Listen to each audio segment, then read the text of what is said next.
Okay, now we're starting. We're here today. I am Doug Dunning. I'm your host and interviewer. And we're talking to former director of photography, Peter or Petros Palian. Hello, Palian. I'm Peter. Hello. Yes, what's the question? I don't know. Well, I'm just introducing you, Peter. Okay. Yeah. Now, tell us a little about your background. Well, up to this I'm Armenian, Iranian, and I born in a middle class Armenian family in 1931, May 1st, 1931, in Iran, Tehran. And I grew up. I graduated later the Syracuse University, degree of motion picture, cinema, and then I started working with fine arts administration in Iran. My first job was shooting films of Iranian folk dances all around Iran. So that was a great thing for me. I traveled all over Iran and I shot all the dances, and those I bring back to the fine arts, and we give it to the ballet section. And they use these films, they make it a little colorful, and they made a ballet from that, and they show in the theaters in Tehran. And later, I also shot, I was the cameraman of the first 3 movies that they sent to international film festivals in Iran. The first one was in 1965, Flaming Poppies. That was a tribal of Bakhtiari people. So I was like 40 days traveling with horse, because that area they go, it was not road or anything, so they were traveling with animals. So 40 days I traveled with them. I make this documentary film, and we sent it to Berlin Film Festival, 1961. And that film won the 2nd prize in documentary parts of the film festival. And so the next film,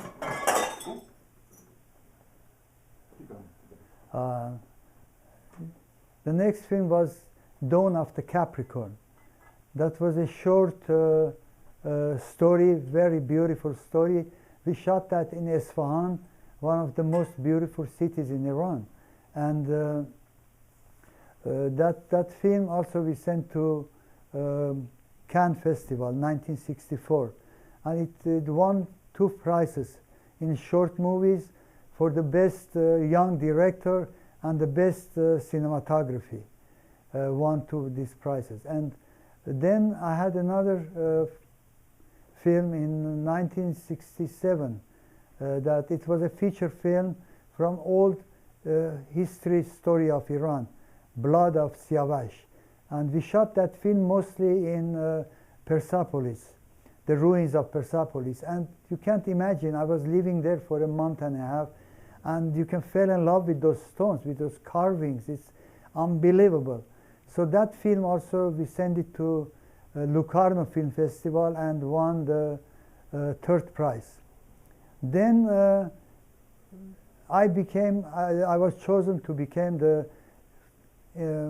personal cinematographer of the Shah of Iran and royal family.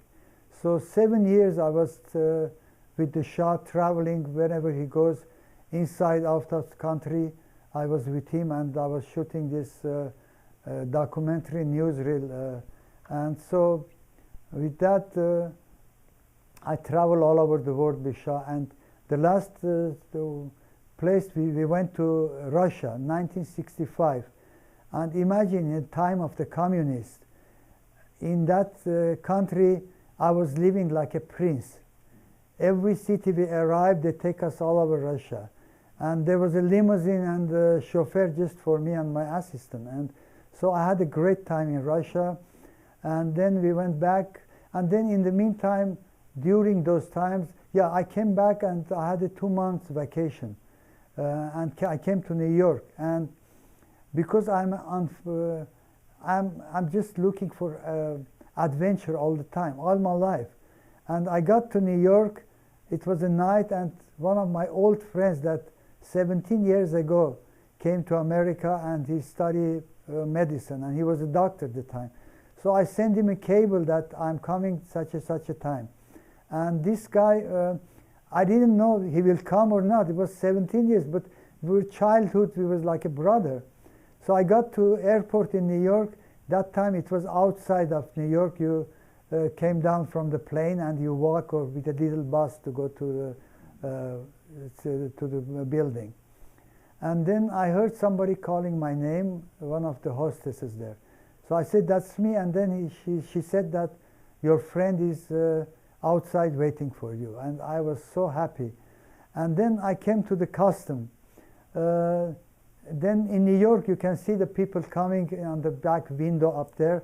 So I saw Parviz Kohan, my friend, is up there. So I was very happy. And in the custom, they didn't even check my suitcase.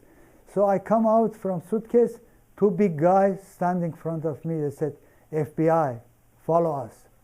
And everybody think it's my place. They were scared.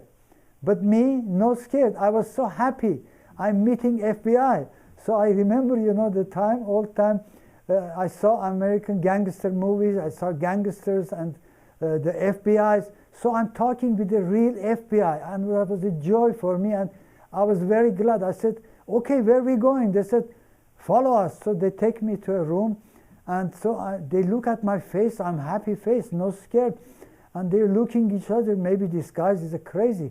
So they ask me, what do you have in your pocket? I said, well, I have a lot of things. They said, please take it out. So I took out my pipe, my tobacco, my money, my handkerchief and everything. And they said, that's it? I said, yeah. And I opened my arm. They said, come on, check me out. So they checked me out, and they're surprising this crazy guy. And they then asked me, what is your job? I said, I'm a cameraman, the Shah of Iran. When I said that, everything changes. They said, why you didn't introduce yourself? I said, well, you didn't ask me who I am, so that's what I am. And they said, we are very sorry, and we were expecting somebody coming to the country with your face, kind of face, and bringing something in his pocket.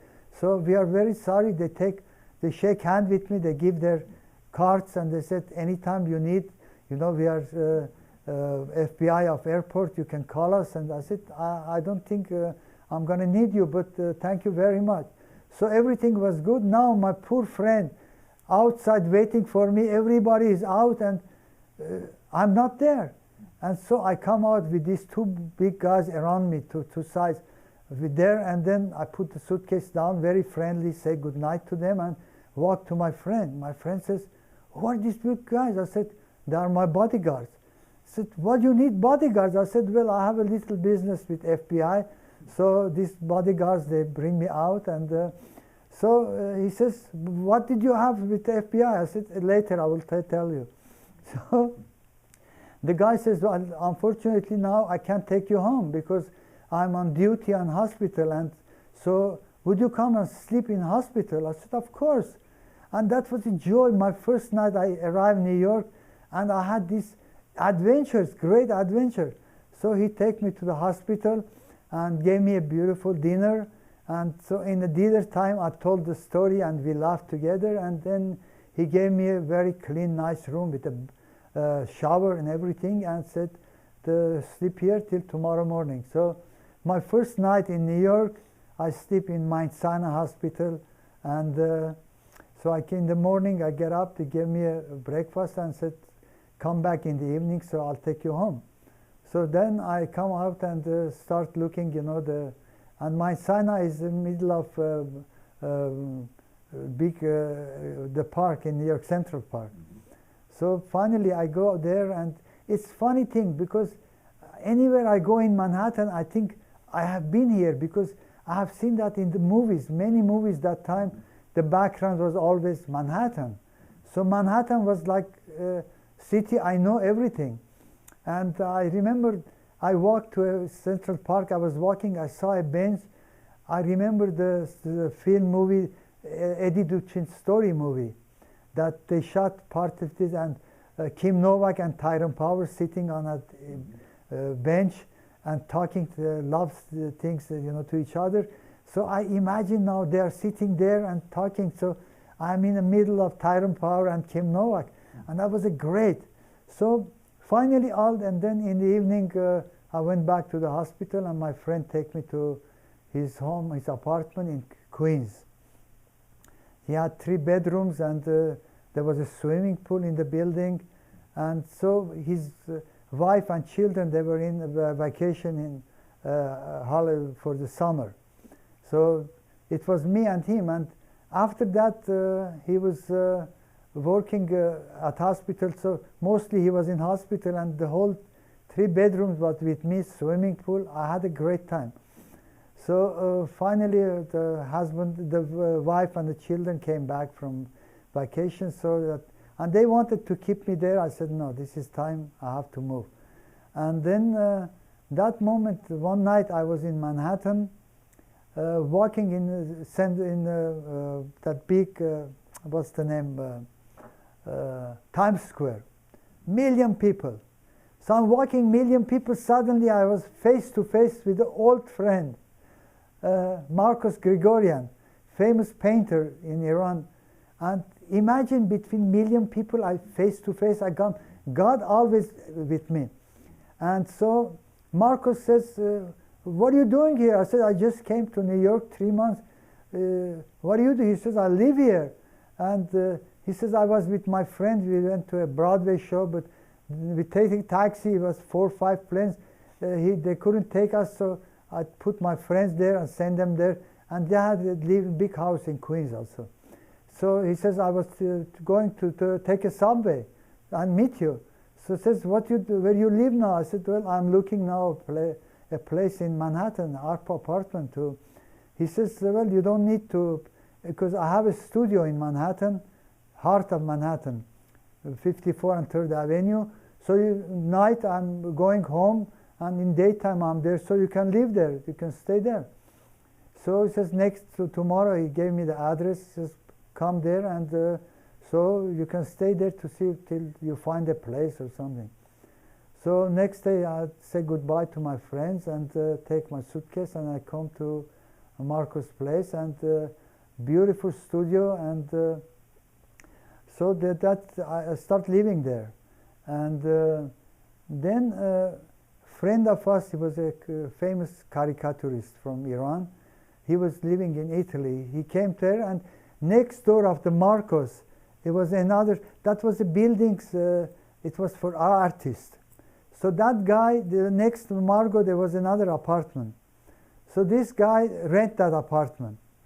And we were all 3 together. Then I couldn't, my money was finished, so I had to get a job. And it's very difficult to get a job in the movie. And so what I did, I found a job in a factory. They was making electronic switches, so small factory. But the thing was bothering me when I was going, I had to take a subway and a bus going to Long Island to this factory. But the people, sitting in this bus and going to the work, they were very sad people. So I'm a positive, happy people, and that was bothering me, for me, there was like robots, these people. So after a while, 4 or 5 months I was there, I said, I can't live, I can't stay there. So if I can't get a job in film, I have to go back. In my hometown, I lived like a king, like a prince. I was a cameraman, the Shah of Iran, and but that time, one weekend I was home, I look at the New York Times, I saw for the place they have looking for job. So I find a job as a film inspector they want. So I don't know what's that film inspector. And, but I said it's something with the film. And the office was in 57th Street and around Broadway, very close where I live now. So I thought, I called Monday, I called that factory. I said, I'm sick, I can't come today. So then I dressed up and I walked to that place. they want film inspector. And I don't know what it is. So it was a beautiful building. I went up and I went in the room, beautiful secretary sitting there. And I said, I came for this ad you put in the paper. And she said, sit here. I called. And she called the lady that owned the place with her husband, Mrs. Brown. And she came and she said, I said, I came with this for this ad. She said, you have experience in this? I said, yes, I have experience. And I don't know what it is. But I said, then not kill me, that I want to see what it is. She said, come with me. She said, take me to a big, very big room, large room. And then there was some desks like moviola, but without screen. And I'm looking to this, what is this moviolas, what they do? So she called the manager, Mr. I forgot his name now. And then he came and he says, this is Peter, came for the car. And he asked me also, you have experience? I said, yes. And I don't know what I'm going to do. So he gave me a reel of film, 16 millimeter. He shows that table like a moviola. Says, okay, do it. I said, you know, Mr. Erwin. I said, you know, Mr. Erwin, I want to ask you a favor. He says, what? I said, you know, in my country, it was a European style, that this job, but I never had with American style. Would you just show me once? And then I saw he put the film there and turned to the other side and pushed the button and film is rolling, suddenly stops. He takes it out. So one of the brackets was broken. So he spliced it and put it back again, it's going. So then I understand this big title, Film Inspector, is so that was the biggest film library in America. So they rented every kind of movies. When the movie comes back, they put on that machine, and it was a broken something, so they spliced it and put it. That was easiest job in the world. So I said, okay, Mr. Erwin, I can do it now. So I sit and I put it, and fast goes. I take it out, bam, bam, bam, faster than himself. I splice it, and Mrs. Brown and Erwin look each other. They move their head that this guy is a good, you know, he has experience. They said, okay, when you can come to work? I said, from tomorrow. So I got the job. I said, at least I'm touching a film, and it's a clean place, nice, beautiful place. And so then I start from next morning. I didn't even call that factory. Even they owe me some money, I didn't go to get them. I hate that place. So I start working there, and during that time I find a job. I meet some cameraman, and then he asked me, you want to come as assistant? I said, yeah. I wanted to put my nose in the business. So I went to Mrs. Brown, and one morning I said, now I'm 3 months working there. I said, I want to ask you a favor. I said, I need 1 month vacation. She said, are you crazy? People here working 1 year, we give 15 days vacation. You are 3 months working here, you want 1 month vacation? I said, well, I have to explain something, Mrs. Brown. I'm not my job is a cameraman. I'm one of the best cameramans in Iran. I won many prizes, and I came to this country to work in the movies and to get higher in my work in this country. But I lied to you then because I need a job, and so now I have a job here for get inside the film, and so I need this vacation. I'm sorry I lied to you, but I had no choice. And she likes me because I dressed always nice, better than all other people, and she was a nice dressed, elegant lady. She said, I said, then I remember Marcos is not working now, and I said, I have a friend, can I bring my friend working in my place till I come back? She said, okay. So I bring Marco next day to the place, and I teach him to splice the film, and that was a very easy job. So I put Marcus there, and I went to working for my friend as an assistant. That time the producer was looking, you know, when we are working. After we finished the film, I came back then. That time one of the workers wants more money or something, so they fire him. They fire him, so they keep Marco and me again. So Marco and me, we were going to work every day, and in the weekends we take some films, and at home we had, Marco had a 16mm projector.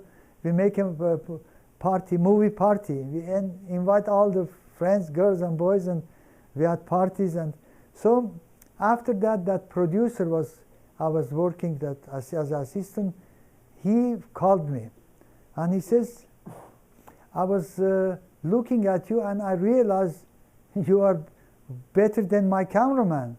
So I want to hire you for my next movie. So from there and I get in the movie, and so I was working as a freelance. Yeah, then I get in the new union, NABIT, and as a cinematographer and as a DP, director of photography. And at that time, it was this was a new union. And the big union, they wanted to break that. So we were 5, 6 director of photography there. So from the big union, IA, they came there and they said, if you come to our union now, we take you without anything. Some of these guys, they moved there, but I didn't go, because in IA union, the director of photography cannot sit behind the camera. And I wanted to be a director of photography and shoot the film. And then the big movies, you know, there was 20 people working, 20, 30 people. And I wanted a small crew, because then you are friendly, working like a family. And so I didn't go.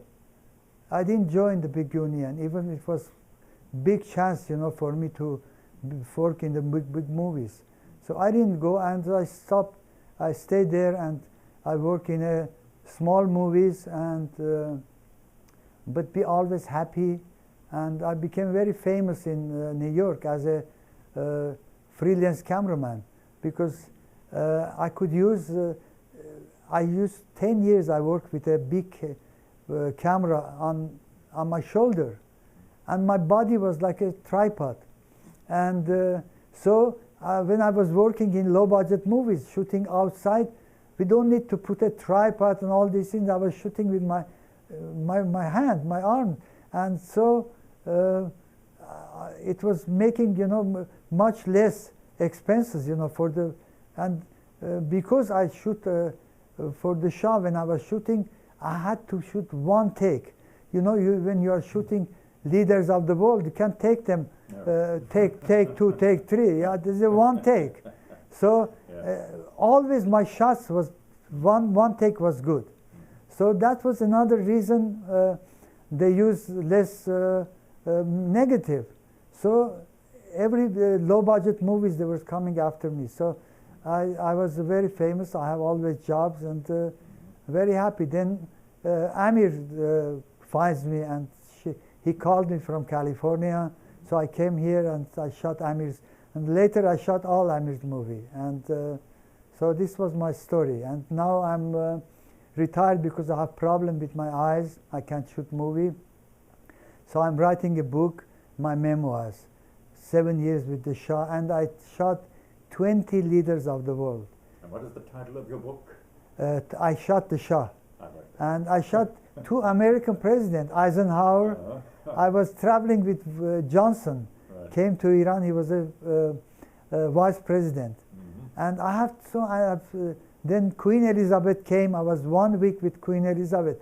And I have very interesting stories with these people, because these people, they were very interesting people. And they had things they were doing, nobody knows about it. But not bad things, you know, interesting things, sense of humor things. And so I have, with these people, I have a lot of, this one section of my book is about these people, these leaders of the world. And I put a title there, I have a license to shoot leaders of the world. And I had a license, and later, but shooting with a camera, by camera, yeah. But that was a license, and so I have stories, one section, and story about the Shah, the Reza Shah, father of the Shah, and we had 3 queens and 3 princesses. So then my own life, my childhood life in Iran, before even electricity comes to the houses, and very interesting childhood. And then my life when I came to New York was outstanding adventure every day. So imagine I'm sitting in my apartment. I married an American beautiful girl, and sitting in my apartment, knocking the doors. I open the door, who's standing in front of me? Hedy Lamarr, one of the most beautiful women in the world. And she's standing, I was frozen, I didn't know what to say. And then with a smile she said, "May I come in?" I said, "Of course." I opened the door, and behind her, a friend of mine, he was a film director, American, that he moved to New York, and I worked 2-3 films with him. And I remember I invited him to come to New York, to my home for dinner, and he called me, he says, "Can I bring a friend?" And then that friend was Hedy Lamarr. So adventure that night. I was going to make a shish kebab for my friend with the rice and all Iranian salad and everything. So I went to the roof, 5th floor. That was a brownstone building, 1 block in the middle of Manhattan. So I went to the 5th floor. I put with the brakes, I make things to cook. I put charcoals there, and I throwing benzene on the charcoal fire to get charcoal get red that I can cook my shish kebab. And the weather was getting darker, and so 3 times I throw this, and this, when I'm putting benzene, and the flame comes back all the way like my size. So finally the charcoal was red, so I put my shish kebabs, and I'm cooking and throwing my lights, my flashlight on it to see it's cooking. And 2 sides of my building, there was 2 other apartments. There was little higher than my rooftop. So then I saw another stronger light on my shish kebabs. I look on my right side, I saw 3 shadows on that building. I throw my flashlight on them, saw 3 cops with the guns. They jumped down, and then 3 cops from this building, the next, they jumped down. "What are you doing?" I said, "I'm making shish kebab." And somebody from this high-rise building, they called the police and FBI that somebody is putting fire on Manhattan.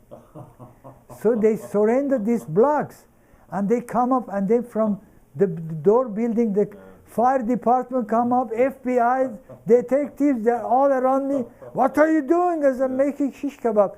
So it was good, the shish kebab was cooked already. And I covered with the bread. So they said, "Turn it up and put water." And they said, "Next time you make a shish kebab, you're going to eat that in the prison." So I said, "I can invite 2-3 of you for my shish kebab, but I can't take." They said, "Thank you very much, but don't make shish kebab here." So they left, and I come down, I bring that shish kebab with the rice and the wine. We drink with Hedy Lamarr. We had a great time. So that was and I had a lot of adventures. And so my book is a lot of those adventures, my New York, and so this is my story. Look forward to reading it. Yeah. Now let's talk about the film in question, which is Samurai Cop. And how did you meet Amir Shervin? Yeah, What kind of a director was he? He was good. He was, but he wanted to. He didn't make art films. He wants to make a fast films, action and a little bit sex in it. I met Amir Shervan in Iran. In the ministry I was working, Amir came back he was studying in America, came back to Iran. He came to that our department. They hired him. And his first movie he made in Iran, I was the cameraman. And then that film didn't come out. Amir came out, and he started making movies for the regular theatrical movies there. And but I never worked with Amir after that. Then Amir, I came after this revolution in Iran. Amir came to America. I came, and then Amir called me from Hollywood. From here to I was in New York. So he find me. He says, Peter, I want you to come here and shoot my first movie here. So his first movie in Iran. Then I came here. His first movie that was Hollywood Cop. I shot here, and then after that, all his movie. I was coming from New York, shooting his movies here, and then we became a good friends, and friends and his cameraman. Right. So that was story with Amir, and until. Did anything interesting happen on that set that you recall? Yeah, many times. You know, we were sometimes shooting. You know, we didn't have this shooting in the streets. We didn't get permission because it has a big money we have to pay for permit and all these things. So because I was shooting handheld, so we didn't have this problem. Yeah, right. And so till the police comes, and we were shooting in here. What's that? It's a small town here that they have a lot of restaurants next to the water. I forgot the name of this place. What? Venice? I think. So we were shooting film, and then this police comes. That time Hollywood was shooting one of his action movies. It is, I don't know what movie was. Action movies, TV series. They're shooting there. And it was one side of the city, this little town, shooting that. So we were shooting this side, near the water. So this police comes and says, you have a permit? I said, why? We don't know. We are the second unit of that film, the shooting for the CBS. He said, oh, you in the second unit? I said, yeah. So we shot the whole movie. So we had that kind of things, you know, and Amir was happy because I can shoot those things. And even one day we went front of the police station. This side of the police station, there was a guy selling hot dogs. And they were shooting the film there. And the police, of course, they see from we are shooting there, they wouldn't come because they know we must have a permit shooting there. And we were shooting sneaky things, you know, from the car and see. So that was we had a lot of that kind of stories about shooting with Amirs with all these years. And he was a nice guy and very friendly, and he has a garden in his house. Always we had all kind of fruits, and his fruits get, you know, raised. He takes it and he come to me. He was not too far from me, and bring orange, everything, you know. And that his death, I couldn't believe he died because he was always taking care of himself, making, you know, even running every day with his son. And he was very, very healthy looking, and suddenly that happened, you know. Still, you know, I don't believe Amir is gone. And always I remember as a good, you know, professional director, but fast. Right. He was doing, and sometimes I stop him, you know, because he didn't know the love story. You have to go beautiful cuts and things, you know. When it was a love story, Amir says, finish. I said, Amir, you just go pack everything and let me stay here with these actors and with this camera. You can take everything, pack the thing. So he let me do it. So he let me always doing things like that. So I was shooting this very romantic, because I'm a very romantic person. Right. I knew how to make the romantic scenes, you know. And so we have a lot of fun with Amir. And sometimes he comes here, we order kebabs and he bring, you know, the drinks, and he says, let's have it. So we call the place, they make shish kebab, bring it here. With other friends, we sit here and on this table, and we eat. And I have a very good memory from Amir, and so I'm happy, you know, now. Do you remember any of the actors, like Robert Zadar? He worked with him 3 times. Yeah, and you know what he done? He was a big guy. Yeah. So one day we were working somewhere. There was a little water was going, not deep water. So this guy comes. He put his fingers under my arm, 2 arms. He take it up and bring me on the top of the water. He says, Peter, if you don't take a good close-up of me, I'm going to throw you to this water. And we had a lot of fun, because when you're working in a small crew, and always like your family. And one day I remember one of the guys working with, he was in keeping Amir's studio. He was not an actor, but he always wanted to do the movie. So we bring him to the big farm. We were shooting many guys, big action movie. So this guy, we told him, when we start shooting, you just fell down and you are dead. So this guy, he fell down and the camera is still shooting. Suddenly he gets up and standing, dead guy standing in the middle of shot.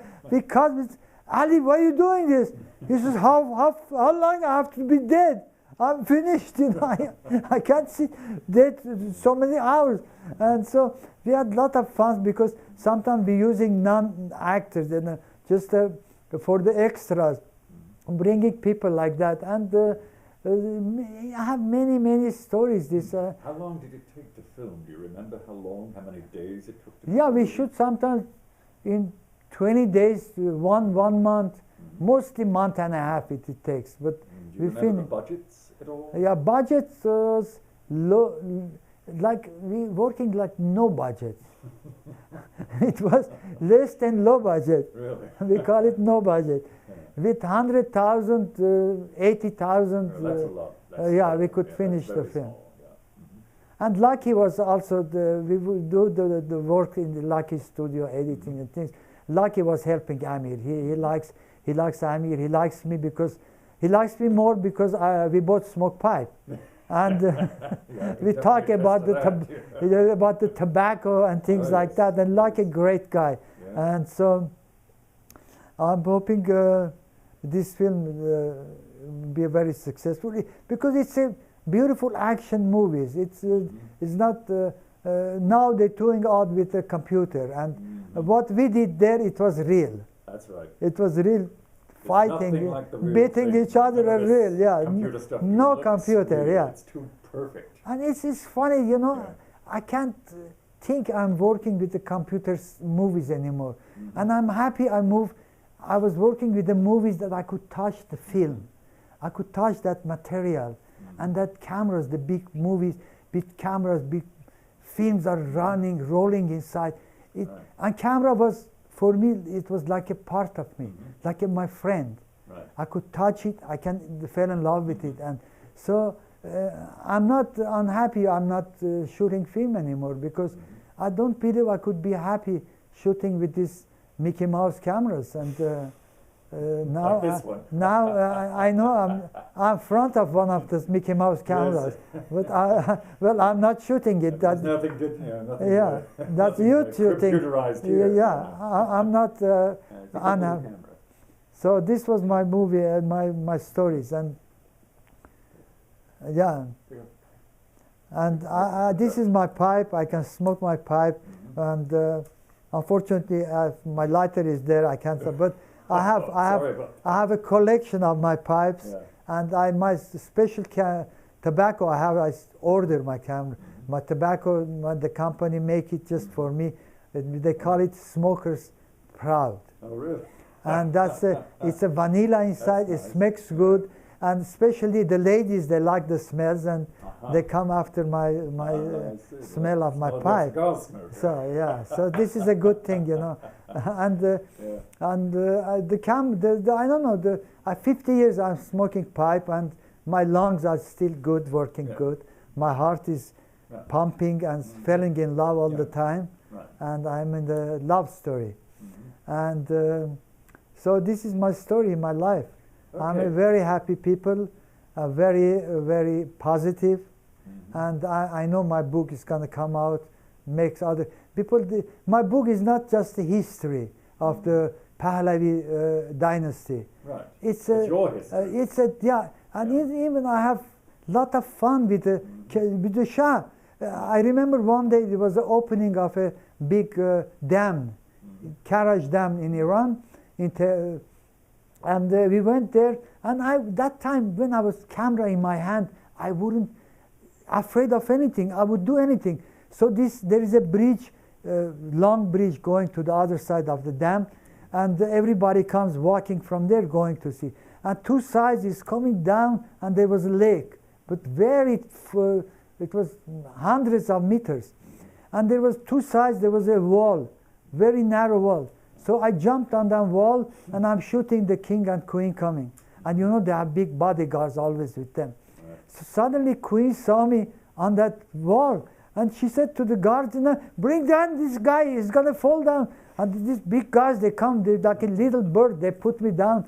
And Shah looked at me with a smile, says, let him fall down, because get rid of him. Anywhere we go, he's standing in front of us. He's with a smile, with a beautiful, you know, sense of humor. And that was the kind of things I had with this family, with a lot of sense of humor stuff. That regular people, they are writing, you know, criticizing the royal family, or they are writing good things, history. But there's nothing, none of these things is in those books. But my book is a fun. You read the history and the fun front of my, you know, through the camera of a cameraman. Whenever I shot, you know, that was my feelings with the shot. And another thing, the first day I went to shoot film, and the guards didn't know me. I have all the proof, the cards, invitations, everything. And that day there was something, Shah was giving some papers to the villagers, giving the lands, free lands to the villagers, that very little money they can pay back. And that day I went there, and I had my light meter putting in my back pocket, and this big camera. They checked my camera, everything, the guards. So that moment, that day, unfortunately, there was a sun and a cloud. Sun was going under cloud, coming out under cloud, and I was just starting a film. I was 26 years old guy, and my eyes wasn't ready to put f-stop just without light meter. So that moment, you know, I go fast, you know, take my light meter from my pocket. My camera is, the guard, three of them, they pulled the guns out, and they click at it, you know, going to shoot, because they think I'm taking gunman from my pocket. I freeze. I freeze. I said, there's a light meter behind, and I'm so scared. Three guns, and they push the thing, the clicks, you know, they could shoot me. Sure they could, yeah. Three sides of me. I said, it's a light meter. I said, slowly take it out. So I slowly take it out, and they come and they see it, and they said, it's a light meter. And they said, you know, I tell you, around the Shah, never could do that fast moving stuff. So I'm happy the Shah didn't saw me. He was far from there. Right. And he sees that this cameraman came, the stupid things he did first day, and I didn't want, I didn't want him to see this. Yeah. But the first night, the same night, they asked me to have to go. There was a last king of Egypt, not Egypt, Iraq. King Faisal II was a guest of the Shah. And so that night, in big palace, there was a party for him. And that time, Queen Soraya was still queen, beautiful lady. So they asked me to have to go there and shoot a film of this party. So I'm there, this young guy, I never see such a, and I was, childhood, I was always like to see, go places that everybody cannot go. I always like elegant things, elegant people. So now I'm in the middle of elegant palace, elegant people, and everything. So I'm shooting there. I shot, you know, from the queens, I'm Soraya, shooting to the Malik Faisal, to the Shah.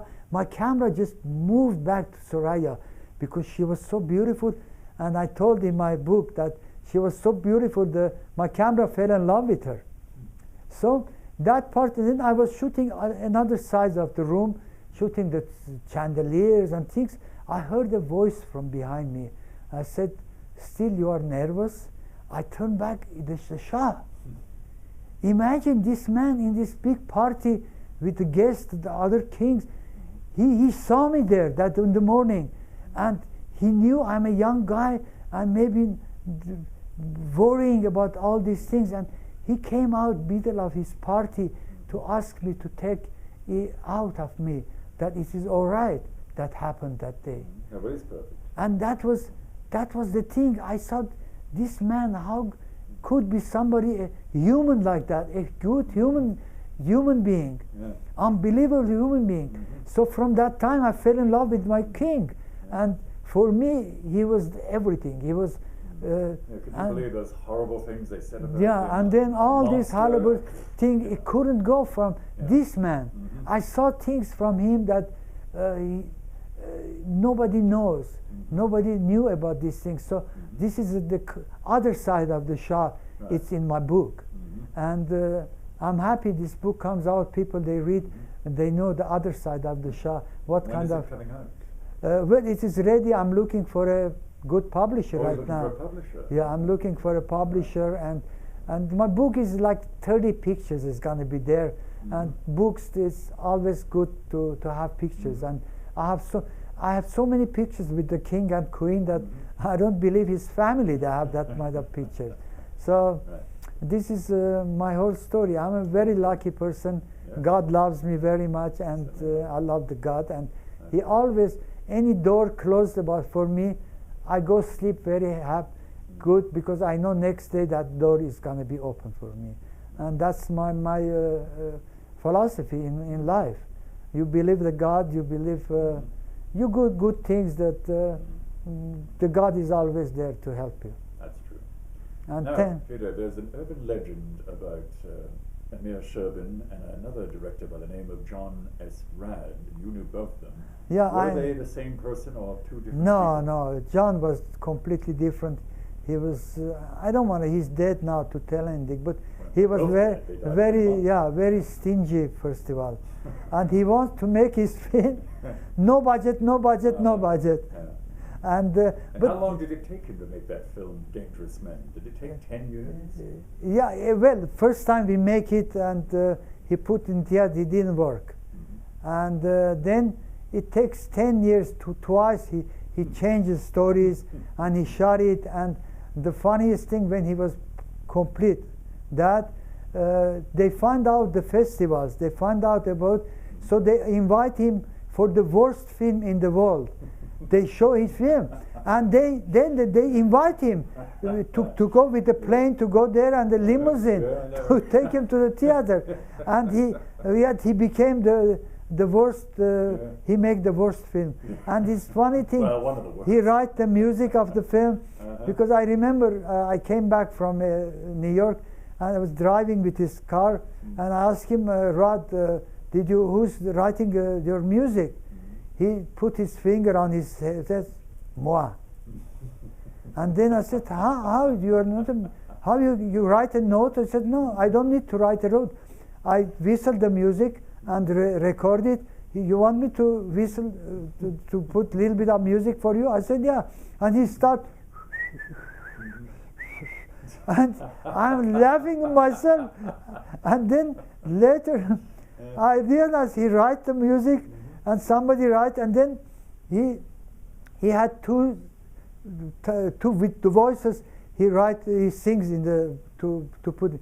So he asked Amir Sherbin to come in to see which sound is better. So Amir finds out which one is his voice, and then he told him, this voice is like a Frank Sinatra. Who sings this one? He says, moi. And he put that voice in his film, and that film, well, it became the worst film in the whole world. I was at the premiere. Yeah. Okay, you wanted to show us some posters, so we're going to follow you over to the posters. Yeah, why not? I've got the mic here, don't worry. Well, this is the pictures of my other family, my queen. This is with Queen Farah, and me. This is the Crown Prince. Right. And that's the queen that last time she was here, she sent me this picture from airport. She wrote that good days that we were traveling together. And that one is the king and queen together. And then we go to the other side. And I go over here. Here, yeah. Here is the king and me. This was a Iranian New Year. We went there, and there to see. And then this is the queen, little princess, and that was me here. over here. And this one is Moshe Dayan, General Moshe Dayan, big general of Israel. Right. He was in New York when we meet, very interesting person. And he knew a lot about Iran, so we meet him in Iranian antique store. And then this one, it's with Gloria Swanson. Gloria Swanson. This greatest, the queen of Hollywood, yeah. Great silent star. Yeah, and I shot her last movie in New York. What year was that, would you say? It in 80s. 80s. Yeah. Do you know the name of the film? I don't remember. I don't remember the.